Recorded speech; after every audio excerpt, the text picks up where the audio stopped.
닷새 전 의심 신고가 들어온 김제 오리농가의 AI가 고병원성인 것으로 최종 판명돼 축산농가와 방역당국의 긴장감이 높아지고 있습니다. 최순실 국정농단 파문과 관련해 전주교대 학생들이 도내대학 가운데 처음으로 동맹 휴업을 실시했습니다. 내일 열리는 제5차 범국민행동에는 도내 3만 명, 전국적으로는 최대 200만 명이 운집할 것으로 예상됩니다. 군산항이 적정 수심을 확보하지 못해 대형 선박들이 이용을 꺼리면서 항만은 물론 지역 경제 활성화에도 걸림돌이 되고 있습니다. 프로축구 전북 현대가 내일 아랍에미리트에서 아시아 챔피언스리그 결승 2차전을 갖습니다. 1차전에서 2대1로 이긴 만큼 비기기만 해도 우승 트로피를 가져올 수 있습니다. 여러분 안녕하십니까? JTV 8시 뉴스입니다. 닷새 전 AI 의심 신고가 들어온 김제 오리농가는 고병원성인 것으로 최종 판명됐습니다.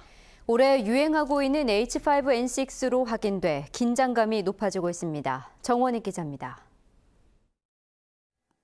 지난 21일 AI 의심 신고가 들어온 오리농가입니다. 농림축산검역본부의 검사 결과 올해 유행하는 H5N6형 고병원성 AI로 판명됐습니다. 의심 신고를 받은 뒤 전라북도는 이미 해당 농장의 오리 17,000여 마리를 살처분했습니다. 또 반경 10km 안에서 이동 제한 명령을 내리고 거점 소독시설 17곳을 운영하고 있습니다. 하지만 고병원성 AI 확진 판정이 나옴에 따라 전라북도는 거점 소독시설을 모두 25곳으로 늘리기로 했습니다. 오늘 자정부터 48시간 동안에는 전국의 가금류와 관련한 사람, 차량, 물품 등을 대상으로 일시 이동 중지 명령이 내려집니다. 점검반을 편성해서 그 축산 차량의 이동 상황을 점검을 하게 됩니다. 그래서 물론 GPS도 있지만은 GPS 부착 차량의 그 운행 여부 그런 걸 확인하고. 농림축산식품부가 AI 위기 단계를 주의에서 경계로 올리면서 인체 감염 대책반 운영 역시 한층 더 강화됩니다. 전라북도는 축산농가와 철새도래지 방문을 자제하고 30초 이상 손 씻기 등 위생수칙을 지켜달라고 당부했습니다. 1년 7개월 만에 전북에서 다시 고병원성 AI가 발생하면서 축산농가들의 긴장감이 갈수록 커지고 있습니다. JTB 뉴스 정원익입니다. 정읍 시와 임실군이 전라북도의 중재를 통해 옥정호 개발에 합의했지만 2018년 하반기에 나오는 수면개발 용역에서 합의점을 도출하는 게 변수로 남았습니다.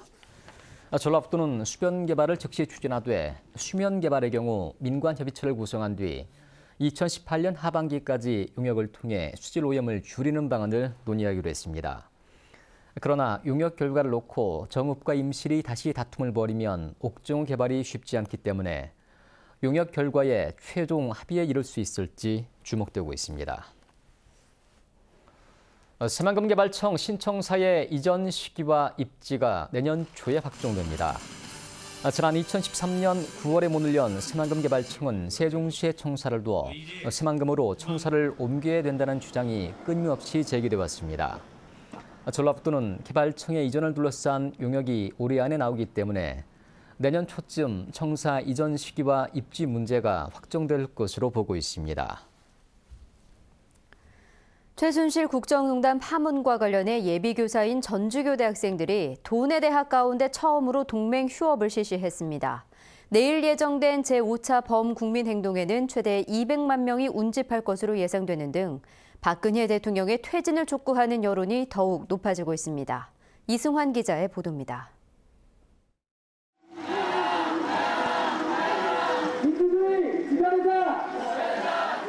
전주 교대 학생 300여 명이 오늘 하루 강의실을 등지고 거리로 나섰습니다.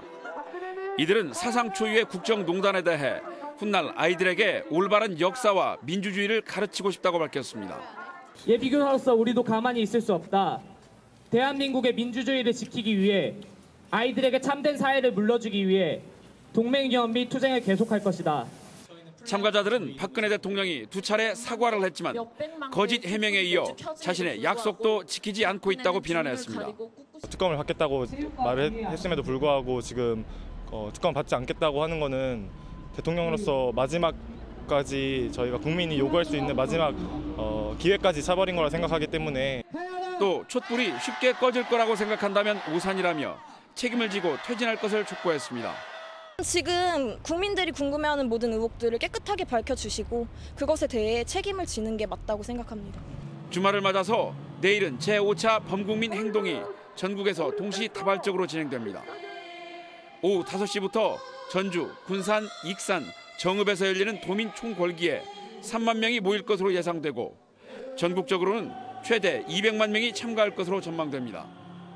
헌정사상 처음으로 현직 대통령이 형사 피의자 신분이 된 가운데 내일 예정된 제5차 범국민 행동을 앞두고 박근혜 대통령의 퇴진을 촉구하는 목소리가 더욱 고조되고 있습니다. JTB 뉴스 이승환입니다. 박근혜 정권 퇴진 제3차 전북도민 총궐기대회로 전주도심과 한옥마을 일대의 차량 통행이 제한됩니다. 경찰은 무대 설치가 진행되는 내일 오전 11시부터 전주 민중서관과 다가교 구간의 차량 통행이 금지되고 집회가 시작되는 오후 5시부터는 충경로 사거리 모든 방향의 차량 통행을 제한할 계획이라고 밝혔습니다. 경찰은 또 행진이 시작되면 새누리당 사업과 한옥마을 태조로 일대의 차량 통행이 제한된다며 차량 우회 등 시민들의 협조를 요청했습니다. 전북교육청이 내일 대규모 촛불 집회를 앞두고 참여 학생들을 위한 안전 대책을 시행합니다. 전북교육청은 비상근무조를 편성해 집회 도중 학생들의 안전사고가 발생할 경우 보고체계를 구축할 예정입니다. 전북의 6개 교육지원청에도 안전팀을 가동하고 서울에서 열리는 민중총궐기대회에는 장학사를 파견해 참여 학생의 안전을 점검하기로 했습니다. 군사랑이 적정 수심을 확보하지 못해 정박에 어려움을 겪으면서 대형 선박들이 이용을 꺼리고 있습니다. 이렇다 보니 지역경제 활성화에도 걸림돌이 되고 있습니다. 김진영 기자가 보도합니다. 군사랑에는 모두 6개의 부두가 있습니다.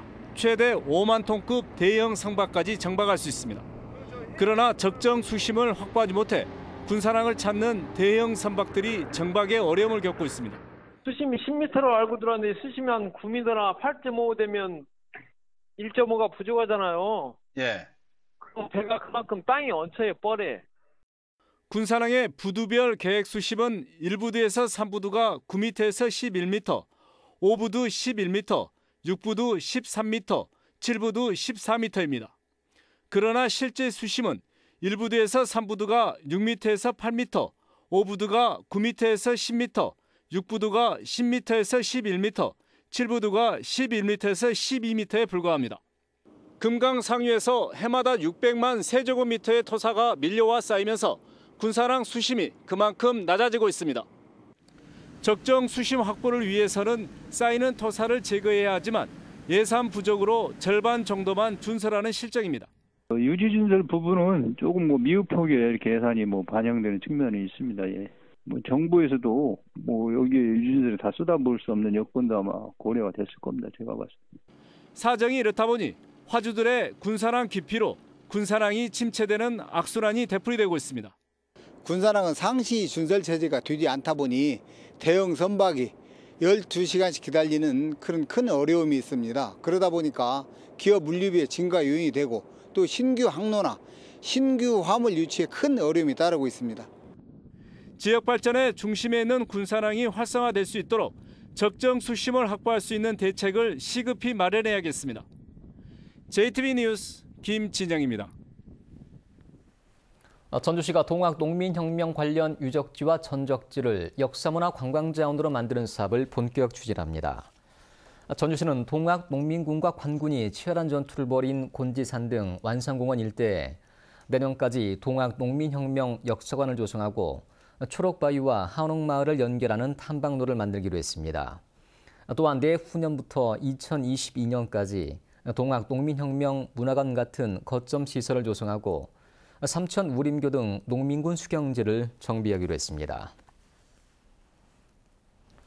전주시가 내년 5월에 열리는 20세 이하 월드컵의 관중 수송 대책을 내년 3월까지 세우기로 했습니다. 전주시는 내년 초 시행 예정인 시내버스 노선 개편에 맞춰 월드컵 경기장을 오가는 정기 노선버스를 늘리고 대회 기간 추가 운행 방안을 검토하기로 했습니다. 또한 월드컵 경기장 주변에 임시 주차장을 확보하고 임시 순환버스도 운행할 계획입니다. 전북현대가 내일 아랍에미리트에서 아시아 챔피언스리그 결승 2차전을 갖습니다. 아시아 챔피언 자리를 결정짓는 마지막 경기에 팬들의 관심이 모아지고 있습니다. 보도에 하원우 기자입니다. 전북현대는 지난 18일 홈에서 열린 알아인과의 1차전에서 2대1로 기분 좋은 역전승을 거뒀습니다. 이제 남은 경기는 내일 열리는 원정 2차전 마지막 승부. 전북은 이 경기에서 비기기만 해도 10년 만에 아시아 챔피언 자리에 오르게 됩니다. 하지만 0대1이나 2골 차로 지면 우승컵을 내주는 만큼 반드시 이기는 경기를 하겠다는 각오입니다. 1차전에서 패배한 알아인 역시 공격적으로 나올 가능성이 높습니다. 그동안 챔피언스리그를 통해서 많은 팀들과 경기를 했고 또 모든 팀들이 공격적인 전술을 많이 활용을 했고 그런 부분들을 예선전을 통해서 많이 습득을 했고 전북은 레오나드로를 중심으로 김신욱과 로페즈, 이동국 등 공격 자원이 총 출동할 것으로 보입니다. 수비는 1차전에서 상대 공격수 오마르를 꽁꽁 묶었던 최철순을 비롯해 조성환, 김영일이 책임질 것으로 예상됩니다. 축구라는 게 이제 흐름이 있고 또 팀 간에 분명히 그 격차가 있기 때문에 매 경기 준비를 다르게 해야 된다고 봅니다. 또 국내 팬 200여 명과 현지 응원단 500여 명이 전북 선수들에게 힘을 보탤 것으로 기대됩니다. JTB 뉴스 하원호입니다. 최근 사흘 동안 진행된 해외 유력 바이어 초청 수출 상담회에서 1,120만 달러의 실적이 예상됩니다. 전라북도 중소기업청은 4월부터 실시한 사이버 수출 상담에 이어 23일부터 오프라인 상담회를 진행한 결과 실제 계약 성사액과 임박한 계약 실적이 모두 1,120만 달러로 집계됐다고 밝혔습니다. 또 국내 대형 유통업체들과 만남 회장에서 오성제과 등 5개 업체가 롯데마트 등의 입점이 성사됐고 70여 개사는 후속 상담이 예정돼 있어 80억 원의 매출이 기대된다고 말했습니다. 2016 전라북도 푸드쇼가 국제 한식 조리학교에서 열렸습니다. 전북의 맛 세계에 날리다라는 주제로 열린 이번 행사에서는 새로운 향토 음식 메뉴 공모전에서 본선에 오른 10개 팀의 경연이 펼쳐졌습니다. 또 지난달 진행된 향토 음식 체험 스쿨을 통해 얻은 아이디어 상품 발표회가 함께 열렸습니다. 부정청탁금지법이 시행된 지 2달 만에 전북에서도 첫 의심 신고가 접수됐지만 부정청탁이 아닌 것으로 판명됐습니다. 신고된 사항은 도청의 한 공무원이 딸의 자격증 취득을 위해 모 기관의 현장 실습 동의서 등을 보내달라고 부탁했다는 내용입니다.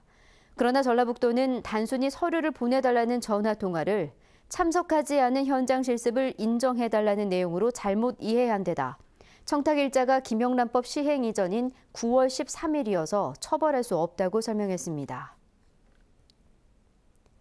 전주지법 제1형사부는 지난 총선에서 특정 후보의 명함을 나눠준 혐의로 기소된 전주시의회 A 의원에게 벌금 80만 원을 선고했습니다.